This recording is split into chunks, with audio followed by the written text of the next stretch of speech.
Luxembourg is exactly, like the Silicon Valley or even close to the Silicon Valley of Europe. Salary जो ये दे रहे हैं, that's actually above the market rate what you get paid in whole of Europe. So what do you think are the shortcomings and the future right now of Android? So hello everyone, today we have Ayush here, a YouTuber plus an Android developer at Amsterdam, Netherlands, and he has background in Android, how he uses AI in his job, because currently 97% of engineers use AI in their job. So we'll start with jack of all trades to master of one, how he achieved in Android and the future of development today. So hi Ayush, can you please introduce yourself? Hey Anur, thank you for inviting me to your channel. And yeah, as you have already said, कि I'm deeply into Android. And जैसे ही मैं 2019 में graduate हुआ, I started working in Android development. उससे पहले भी मैंने काफ़ी सारे अपने personal projects, internships Android में करे थे. So throughout my college life and my professional life, I've been into Android development, and I'm like really excited to talk about it. Plus the amalgamation of AI and Android is, I think, the next big thing in Android development. So interesting to talk about that as well. So let's start with life in Netherlands. How were you able to move from India to Netherlands? Yeah, so actually it happened coincidentally. Like मैं booking में बहुत पहले apply करता था, but I never got a response from them. But in 2022, Booking reached out to me and said कि we have this position for Android developer. Do you want to apply? So of course I applied, and I got the HackerRank test. I cleared the HackerRank test. फिर उसके बाद interviews हुए. उसके बाद offer letter roll out हुआ, and booking sponsored my visa to move from India to the Netherlands, and I moved here. Yeah I guess that's the story in short. Incredible. I think 2022 is the massive year of hiring all over the world. मैं खुद 2022 में Microsoft में hire हुआ था. So I can totally relate the energy. And like in this process, like what were the big challenges? European institutes जब hire करते हैं, they even ask for your transcripts. Documentation सबसे ज़्यादा होते हैं for visa. Like I've talked to Indian students in Europe, they struggle to get visa even after complete documentation. What was the biggest struggle in this move? I think I was either lucky or I'm not sure कि student experience कैसा है. I'm sure उनको problems होते होंगे, but for me it was like a breeze. So Booking.com is one of the companies that can, that gets priority in like immigration and stuff like that. So I would say कि process was they sponsored my visa, they sent me a sponsorship letter or stuff. I collected some documents that Booking.com told me to collect, and मैं Netherlands की embassy में गया जो दिल्ली में चाणक्यपुरी में, and I applied for the visa and no hassle. Like मेरा ऐसा कोई इंटरव्यू नहीं हुआ था such. I was just asked कि आप कहाँ जा रहे हो, किस कंपनी के लिए काम करोगे, एंड आप क्या काम करोगे. That's it, those 3 questions, and the process was really really smooth. उसके बाद आई थिंक मेरे को 1 महीने के अंदर वीज़ा आ गया था मेरे पासपोर्ट पे स्टैम्प होके. And उसके बाद all I had to do was arrange flights. That also, like Booking.com took care of that to relocate me and make sure कि at least first 30 days की मेरे पास accommodation हो in the Netherlands. So I would say कि relocation experience बहुत अच्छा था. Although I have some colleagues, not for Booking.com, but other companies who have said कि इतना उनका smooth नहीं था. That's why I say कि Booking.com को थोड़ी सी priority होती है in these kind of stuff. So मेरा relocation experience बहुत अच्छा था इस चीज़ में.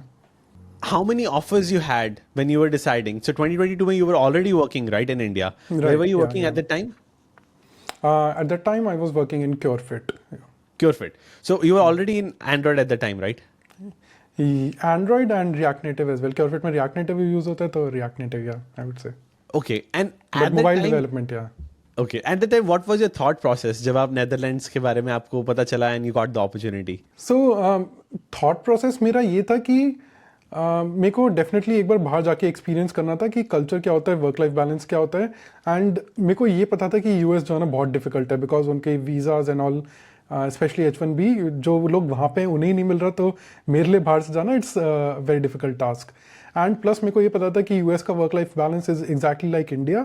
सो अगर मेरे पास चॉइस होती है कि मैं यूएस जाऊँ या फिर यूरोप जाऊँ, I would have definitely chosen to go to Europe, even though considering कि मेरे को यूएस में ज़्यादा पैसे मिलते, बट मेरे को यूरोप देखना था, घूमना था, and that's why I considered like moving to Europe. And in this process आपके पास कहाँ कहाँ पे और अपॉर्चुनिटीज थी? Like if you had to think about whole of Europe, Luxembourg, Netherlands, and Germany. If you had these three offers, आपके पास कहाँ पे थे आप वो भी बता सकते हो. If you had these three, which country you would have chosen? Because you are currently for 2 years in Europe, Yeah, not yeah, a small thing. So you yeah. know कि कहाँ पे सबसे ज़्यादा opportunities है. जब मैंने पहले interviews किए, people rank Netherlands, Hungary, Germany, all these countries in top in Right. terms of opportunities for tech students. Now, how would you rank? So honestly मैंने और कहीं अप्लाई नहीं करा था व्हेन जब मेरे को booking.com का ऑफर मिला तो I was like really happy. मैंने levels.fyi पे चेक करे salary comparisons and I realize that salary जो ये दे रहे हैं that's actually above the market rate what you get paid in whole of Europe. So इसलिए I did not negotiate much, or I would say did not apply much, because मेरे को जहाँ जाना था मैं वहाँ पे था. एक और ऑप्शन था कि मैं Amazon मूव कर सकता था and that was in India not in Europe. So Europe में मेरे पास एक ही ऑफर था एंड दैट वाज booking.com. अब दूसरी बात पे आते हैं कि where would I rank Netherlands, Luxembourg, Germany. So there is a reason I would rank Netherlands as number 1. पहला तो ऑब्वियसली मैं थोड़ा बायस्ड हूँ बिकॉज मैं यहाँ पे रहता हूँ, बट द थिंग इज अगर आप जर्मनी और नेदरलैंड्स को कंपेयर करते हो तो नेदरलैंड्स में आपका लैंग्वेज बैरियर नहीं है. Of course for citizenship and stuff you need Dutch, लेकिन अगर आप डे टू डे लाइफ में देखते हो तो यहाँ पे no one expects an expat at least to come here and directly speak Dutch. आप इंग्लिश में यहाँ पे सबको इंग्लिश आती है बिकॉज इनके प्राइमरी स्कूल में 6 स्टैंडर्ड से इनको इंग्लिश पढ़ाई जाती है या फिर ऐसी कुछ इक्विवेलेंट स्टैंडर्ड से. लेकिन जर्मनी में it's very difficult if you don't know German. तो सोसाइटी में इंटीग्रेट होना, आपको रेंटल्स में दिक्कत आएगी एंड आप सुपरमार्केट्स में जाओगे वहाँ पे आपको अगर किसी से कुछ पूछना है तो आपको वहाँ पे दिक्कत आएगी क्योंकि इनिशियली में you have to take help from people, right. So Netherlands में मेरे को लगा कि लैंग्वेज बैरियर बहुत कम है एंड मैं अब भी like I would say I am fluent in Dutch. मैं बाहर जाता हूँ तो mostly I converse in English अब, but I am starting to speak Dutch when I feel कि मैं यहाँ पे थोड़ा बहुत सेटल हो चुका हूँ. तो एकदम से आती प्रेशर नहीं होता कि you have to learn the native language. So that's why I rank Netherlands higher. And उसके अलावा आई वुड से कि यहाँ का इंफ्रास्ट्रक्चर मेरे को बेटर लगा. तो जर्मनी में of course people talk lot about autobahn, trains and stuff, but अगर आप पंक्चुअलिटी की बात करते हो और फ्रीक्वेंसी ऑफ ट्रेन्स की बात करते हो तो मेरे को लगता है कि मैंने थोड़ा बहुत जर्मनी भी घूमा हुआ है. I would say Netherlands has better infrastructure and in terms of opportunities. So यहाँ पे मेरे को लगता है कि जर्मनी में ज़्यादा अपॉर्चुनिटी है, लेकिन still I am a little bit biased towards Netherlands because Netherlands has more expat friendly tax regime and Netherlands की salaries higher हैं. अब मैंने लग्जमबर्ग मिस करा तो लग्जमबर्ग आई फील कि आई हैवंट हर्ड कि अमेजोन या मेटा के अलावा लग्जमबर्ग में ज़्यादा हायरिंग होती है, तो I would stay away from Luxembourg. That's a very good perspective, क्योंकि लग्जमबर्ग को सोशल मीडिया पे इतना ज़्यादा हाइप किया हुआ है कि यहाँ पे आ जाओ, सबको वीज़ा मिल रहा है, रहने को मिल रहा है, 100K से ऊपर सैलरी मिल रही है, यहाँ पे ट्रेन्स भी फ्री है, सब कुछ फ्री है. वो आपको लगता है वो हाइप एक्चुअल में सच है कि ऐसा है कि सिर्फ 2-3 कंपनीज ने हाइप क्रिएट की वहाँ पे? नहीं, एक्चुअली हुआ क्या था कि अमेजोन ने लग्जमबर्ग में बहुत ज़्यादा हायरिंग शुरू कर दी थी एंड इवन मेरे को वो आया था, ऑफर नहीं आया था, मतलब इंटरव्यू रिक्वेस्ट आई थी कि लग्जमबर्ग में आपको मूव होना है नहीं, तो बट या I did not because I already had an offer from booking. So Luxembourg में दैट्स ट्रू, पार्किंग फ्री है, वीकेंड्स पे आपका पब्लिक ट्रांसपोर्ट सारे दिन फ्री है because they have a very small population and one of the highest GDP per capita in the world, so they can do all of this. But in terms of opportunity, I will not say कि Luxembourg is exactly like the Silicon Valley or even close to the Silicon Valley of Europe. I would say still Germany and Netherlands are the places to be if you're a software engineer. थोड़ा बहुत कह सकते हो आप Spain and Portugal is up and coming, but apart from these 3-4 countries, I don't think maybe Sweden, but yeah, apart from these countries, I don't think Luxembourg is anywhere near to the number of opportunities at least. And what about Hungary? Hungary का भी बहुत ज़्यादा नाम आता है. Hungary, honestly, I'm not aware because that comes in East Europe, and Eastern Europe में I think Poland is a country which is doing well. I'm not sure कि Hungary का इतना नाम आता है. Maybe I'm not updated, but yeah, Poland is one country where Revolut is from Poland and Google hires a lot in Google Warsaw. So that's where I guess Poland is also up and coming, but I'm not really sure about Hungary. Okay, and What are the things that you don't like about Netherlands?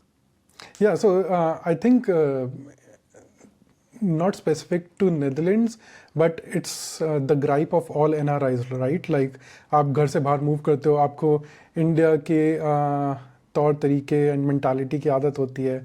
यहाँ पे आपको you have to like walk long distances. I would say कि उसको अपनाने में थोड़ा time लगता है. You have to cycle everywhere and eventually you begin to appreciate it. लेकिन शुरू में यहाँ पे आना is a very big cultural shock. दूसरा होता है कि आपको सारे काम खुद करने हैं. ऑफकोर्स ये अगेन हर एनआरआई का ग्राइप होता है. So these are the couple of things. उसके अलावा नेदरलैंड्स में आई वुडंट से कि like I wouldn't cry about inflation या फिर प्राइसेस एंड ऑल. आप अगर एक ठीक ठाक कंपनी में हो, अगर आप ठीक ठाक कमा रहे हो, सो आई डोंट थिंक कि आपको वो इतना ज़्यादा हर्ट करेगा. एंड डेफिनेटली आप अगर इंडिया से कंपेयर करोगे तो यहाँ पे आप थोड़ा ज़्यादा पैसे बचा पाओगे. जहाँ पे नेदरलैंड्स इवेंचुअली आपको हर्ट करेगा will be after like 5 years when your 30% ruling ends. So यहाँ पे एक 30% रूलिंग होती है जिसकी वजह से 30% of your income is tax free. For the first 5 years, and that is to support highly skilled migrants coming into Netherlands.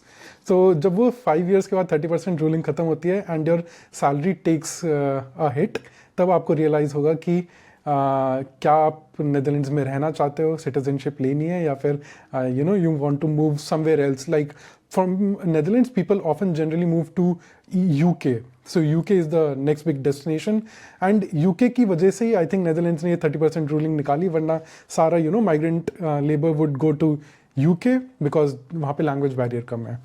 So I think Netherlands में वो चीज़ है. प्लस यहाँ पे अगर आपको सिटीजनशिप लेनी है तो you have to know a very hard level of Dutch. Like it has been recently raised to B1, so that is making it tough to get passport and stuff. Apart from that, I wouldn't say that there are any cons of coming to the Netherlands. I would say अगर कोई India से आ रहा है तो it's the general gripe. काम खुद करना है, हर जगह चल के जाना है, public transport and stuff. Yeah. Interesting. और ये रूल बहुत सिमिलर है in other countries like Singapore. Singapore में अगर आप एजुकेट होते हो, if you take the education path in Singapore, you have to stay there for 3 years, bond sign करना पड़ता है सो दैट आप सीधा यूएस ना भाग जाओगे. सिंगापुर से कई लोग यूएस वगैरह यूके वगैरह भागते हैं. So very well said. I think these are the ways they try to at least 5 साल अगर आप एक इमिग्रेंट को एक जगह दे तो दोस्त बन जाते हैं तो वो सोचता है बिफोर मूविंग आउट. जब वो जल्दी जल्दी आया होता है वो जल्दी जल्दी चला भी जा सकता है. But when someone is settled for 5 years, then it's really hard. Now, can you share your path in the next 5 years to residency, getting settled, if you're considering? Yeah, so the thing is कि जब आप यहाँ पे आते हो तब it's very difficult to say in the first couple of years कि आप यहाँ पे अपने आप को लॉन्ग टर्म देखते हो या नहीं. ऑफ कोर्स यहाँ का पासपोर्ट बहुत ज़्यादा स्ट्रॉन्ग है तो यू वुड प्रेफर कि आप यहाँ का पासपोर्ट ले लो एंड देन आपको इंडिया का OCI मिल जाता है तो you can also go back to India and stay there and you have a strong passport. You have this document that allows you to travel anywhere while you still pay your taxes and stuff in India and maybe some wealth tax आप यहाँ पे देते हो. That's for the later part to figure out.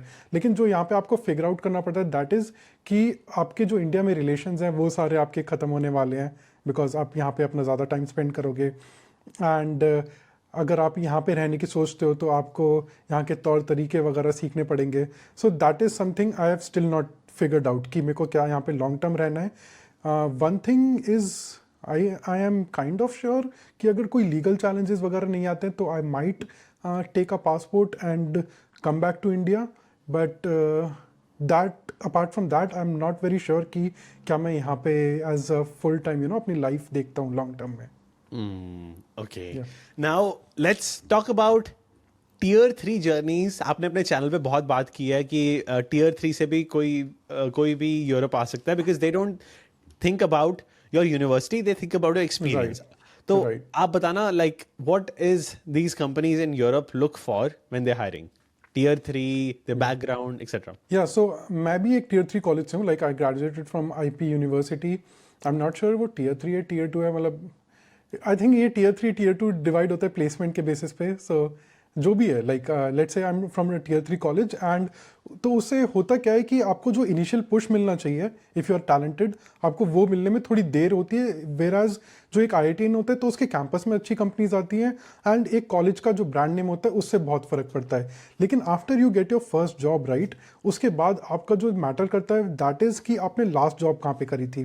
So right out of the box मेरे को पता था कि I am not one of the best colleges, and मेरे को अपनी तरफ से बहुत ज़्यादा एफर्ट मारना पड़ेगा because I don't have that brand name to push me through right. So I did a lot of internships.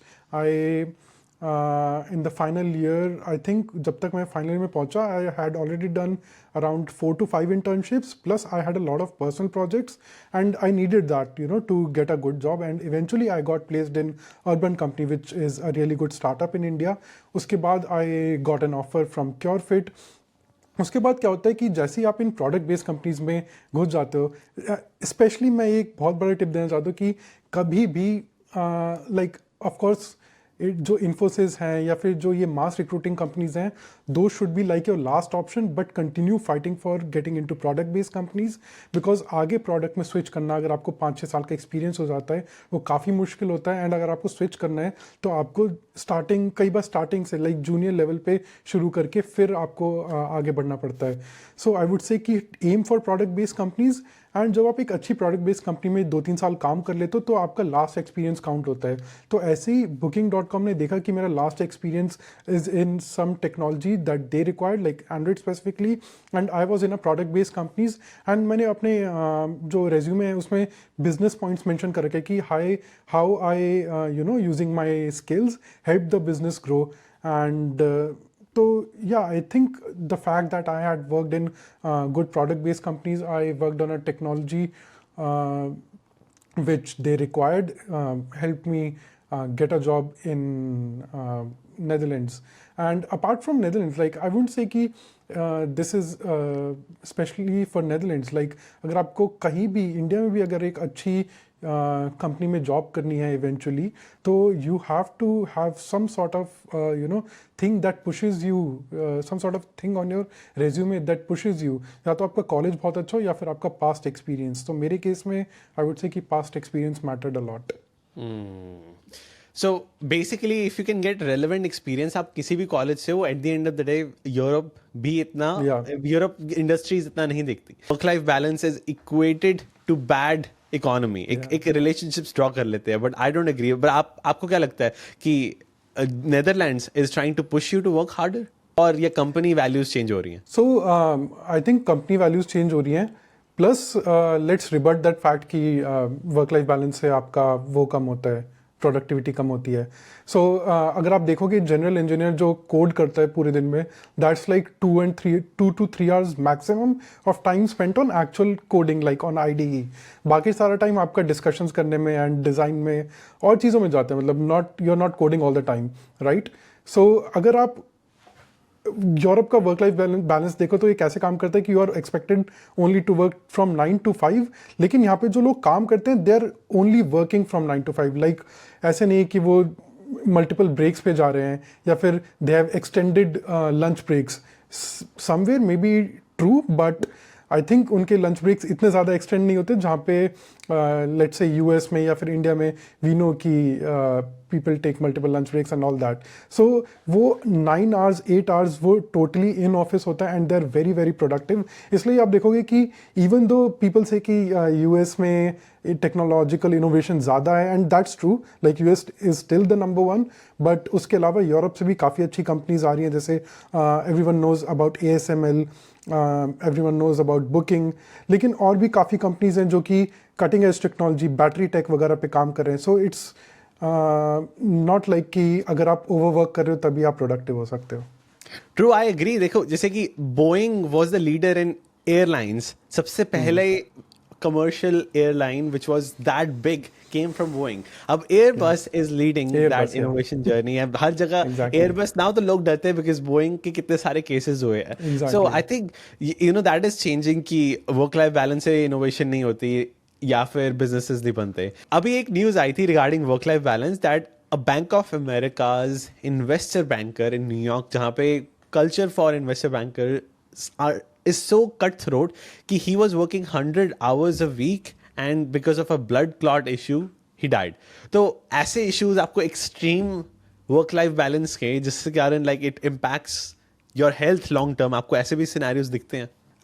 अभी तक तो मेरे को यूरोप में I haven't heard about it and like let's not से कि हर कोई जो कि ओवरवर्क कर रहा है he is dying of elements और stuff right, but it's like overall.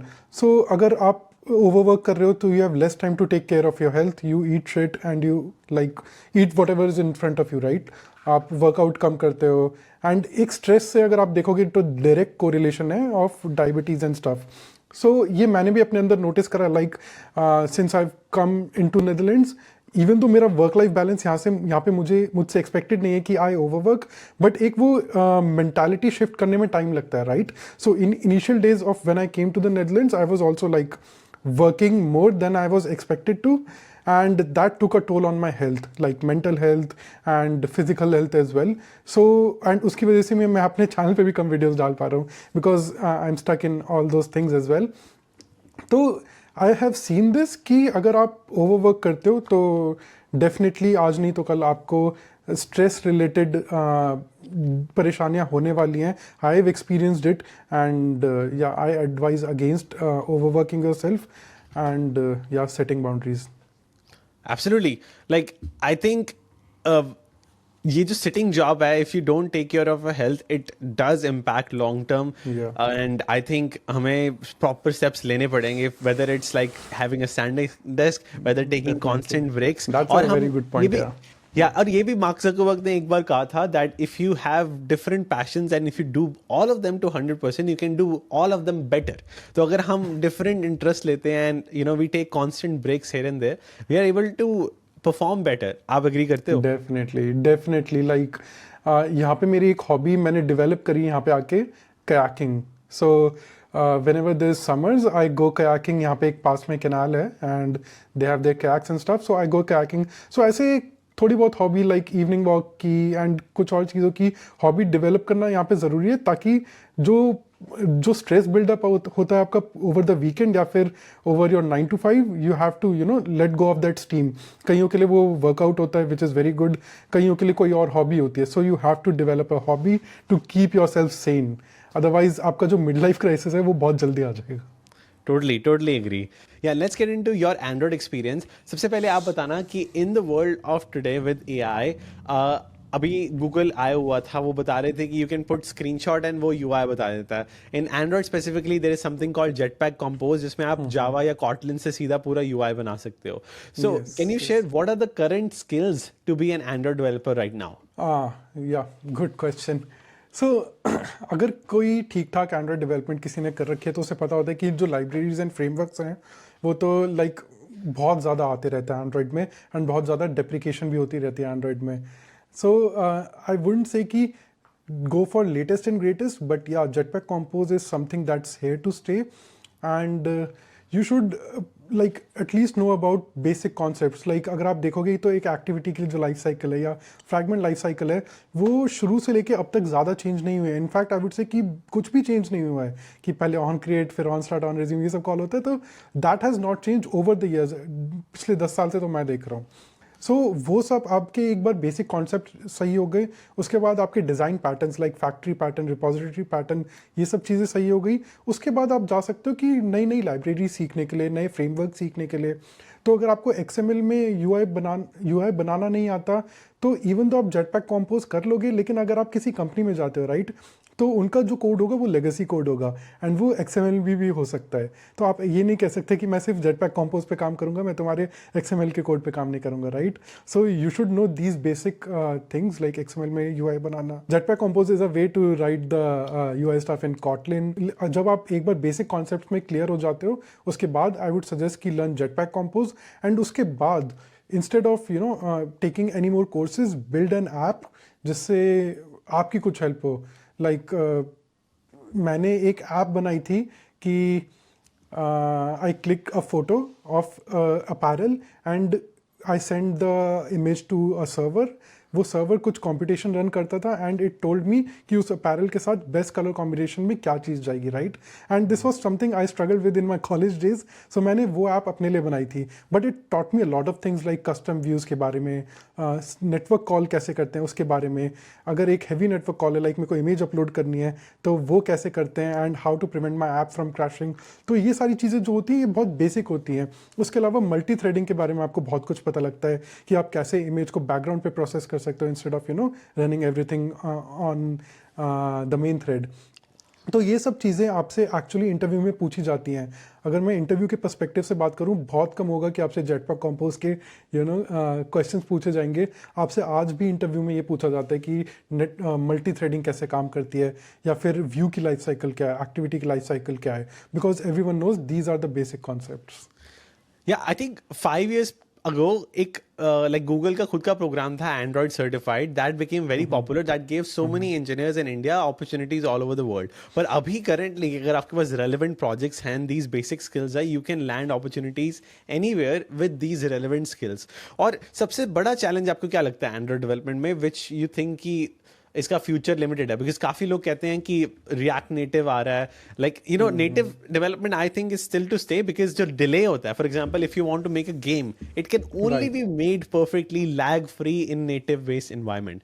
तो and it becomes its challenge as well, because आपको उसी तरीके के नीश इंजीनियर्स हायर करने पड़ते हैं। So what do you think are the shortcomings and the future right now of Android? Right, so इसके लिए मैं सबको रिकमेंड करूंगा, एक बहुत अच्छा आर्टिकल है बाय एयरबीएनबी, राइट? उन्होंने 5 सीरीज ऑफ 5 आर्टिकल्स निकाले कि why we switching from React Native to pure native development again.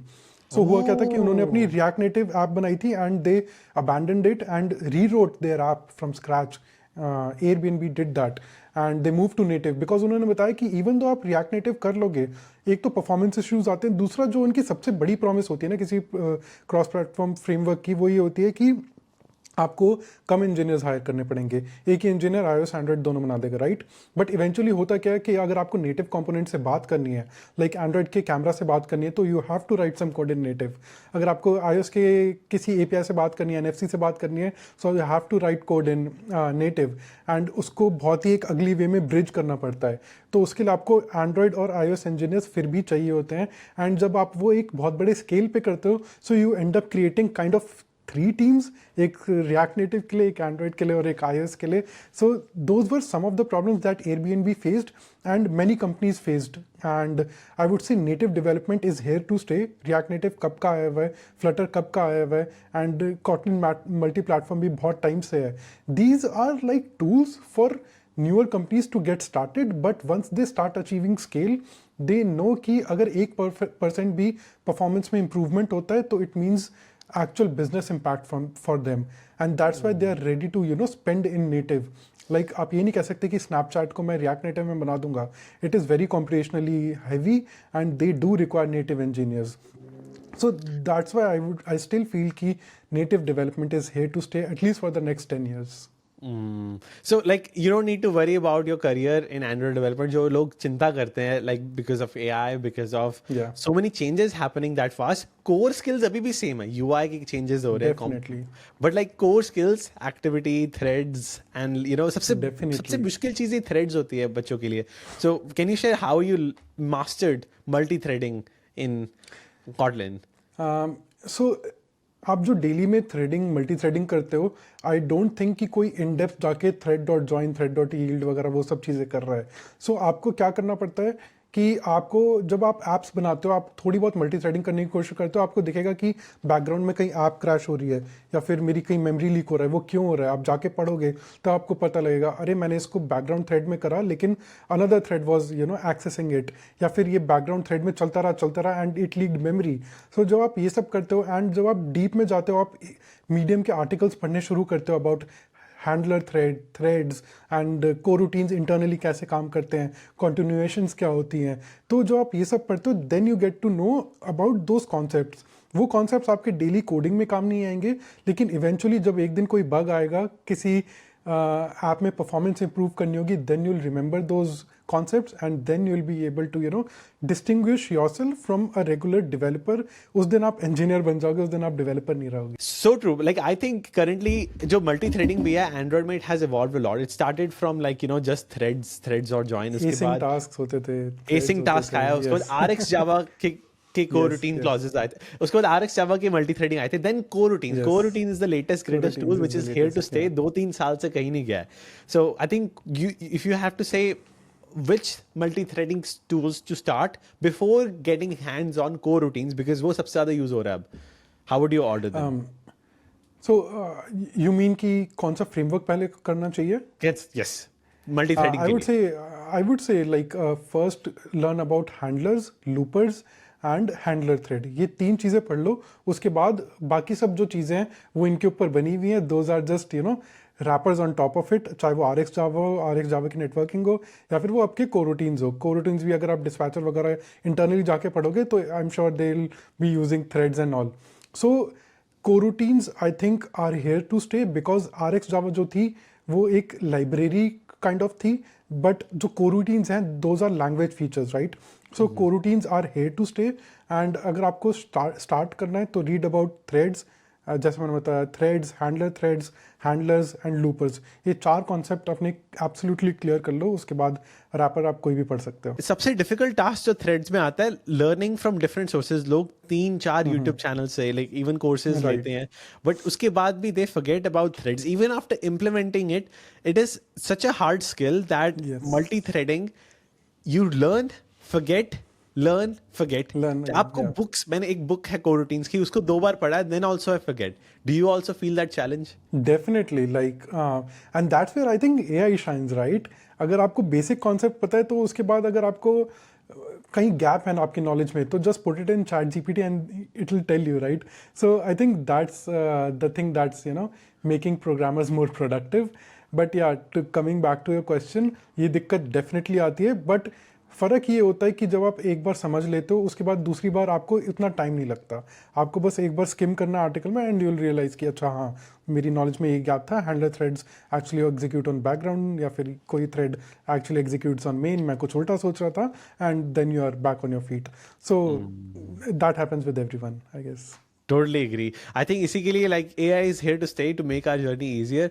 But overall हमें हैबिट बनानी पड़ेगी कि we will be forgetting those concepts. आपको फिर वो बुक, चाहे बुक है चाहे आर्टिकल है, you have to book mark it because there will be time you will forget it. Now last question, you said that your life as an Android developer is here to stay for next 10 years, but what do you think after 10 years? Because जब आप 35-40 के होते हो, your energy level doesn't stay the same. How you have thought your life after that? That's true, and I think you have to widen your skills. Like Android developer की जो jobs हैं those are less compared to अगर आप देखोगे backend and all, right. So backend की jobs आपको हर company में मिल जाएंगी, चाहे उनकी Android ऐप हो या ना हो. हर कंपनी की वेबसाइट वगैरह तो होती है if they want to offer a service. So I would say कि Android developers के लिए थोड़ा सा टफ है. So I think अगर आप grow करना चाहते हो staying as an Android developer, you should target growing faster, like becoming a senior, then becoming a staff engineer, then becoming principal, जो भी आपकी कंपनी में hierarchy है. और there is another way where you can go into engineering management. तो जब आप engineering management में जाते हो तो अब आप platform agnostic हो जाते हो. आपको engineers को manage करना है instead of आपको एक platform पे code करना है, right. So those are the 2 paths. तो होता क्या है, इंजीनियरिंग मैनेजमेंट वाला तो सबको पता होता है, राइट, कि मैनेजमेंट में जाओगे फिर आप डायरेक्टर बनोगे, senior director and all those stuff. लेकिन अगर आपको as a IC individual contributor grow करना है तो आपको एंड्रॉयड डेवलपमेंट छोड़ के, like not like Android development as a technology छोड़ के आपको सोचना पड़ेगा प्लेटफॉर्म एग्नोस्टिकली कि अगर मैं एक सॉफ्टवेयर डिज़ाइन कर रहा हूँ, I am not making an app, मैं एक सॉफ्टवेयर डिज़ाइन कर रहा हूँ, and how do I apply design patterns and system design to make it more scalable. And अगर आप किसी कंपनी में, किसी बड़ी कंपनी में काम करोगे तो आपको अपने इंजीनियरिंग मैनेजर से बात करनी चाहिए कि नेक्स्ट लेवल पे ग्रो करने के लिए क्या फ्रेमवर्क है इस कंपनी में, राइट, मेरे को ऐसा क्या करना पड़ेगा. तो दे विल टेल यू कि आपको आर्किटेक्चर के बारे में पता होना चाहिए, आपको डिज़ाइन के बारे में पता होना चाहिए. एक और चीज़ जो काम आती है, आपको किसी टीम मेंबर को या फिर किसी दूसरे बंदे को मेंटोरशिप का एक्सपीरियंस होना चाहिए कि आपने उसे मेंटोर करा है, आपने उसकी हेल्प करी है, एंड उसके अलावा आपने इंसिडेंट मैनेजमेंट करी है या नहीं. इंसिडेंट मैनेजमेंट जनरली एंड्रॉइड में कम होती है, बैकएंड में होती है, but you can still reach out to your manager and say कि मेरे को ऑन कॉल जाना है, मेरे को एक इंसिडेंट मैनेज करना है, right. So these are the things that help you grow as an engineer, because जब आप एक सीनियर बनते हो, so you are guiding Android, iOS, backend, every engineer, right. So अगर आपको सीनियर बनना है, start thinking in terms of system design and being platform agnostic, not just Android development. Totally. मैंने एक और इंटरव्यू की थी with an engineer at Apple and Google who became tech lead in 3 years. He said that कि every time he does one-on-one with his manager, her 2 weeks में, and he asks the manager कि what is the difference between me and level above me so that I can reach that level. हर बार पूछना कि मेरे और next level में क्या फर्क है. And that's how you get promoted. That's how you differentiate कि अच्छा मैं इतना सा पीछे from a level above me and that's how I have to catch up. So totally agree on that. Awesome. Thank you so much, Ayush. And आपका channel, especially this Desi Coder, what else when can we see? आपने tier 3 की interviews की and you have discussed how a tier 3 student can move forward in tech and product companies. What else you planning to make and life in Netherlands जो हम expect कर सकते हैं? हाँ, तो अभी I am a bit lazy right now to make videos. मैं अभी थोड़ा अपने शेड्यूल से हट गया हूँ because coming to a new country and you know getting stuff up and running, तो उसमें काफ़ी मैं बिजी हो गया था. I couldn't find time. I tried in between, but I am planning to you know get regular soon. And मैंने कुछ videos बनाई थी related to reviewing DSA courses. They were doing really well. And especially जब मैंने YouTube start करा तो I felt there was a gap in the market जहाँ पे और इंजीनियर्स थे. They were talking about stuff, you know, but they were talking from a perspective of an NITian or an IITian, and there were not many people from you know tier 3 college engineering colleges. So I thought I would fill that gap, and that's you know where my small channel aims to make a difference. So if you want, yeah, you can go and check it out. Absolutely. Go check out his channel, Desi Coder. And thank you so much, Ayush. Learned a lot about Netherlands, life in Europe, and especially the way you described Android development is exceptional. So hope to learn from you on your channel. Thank you again. Thank you. Thank you for having me. Thank you for having me.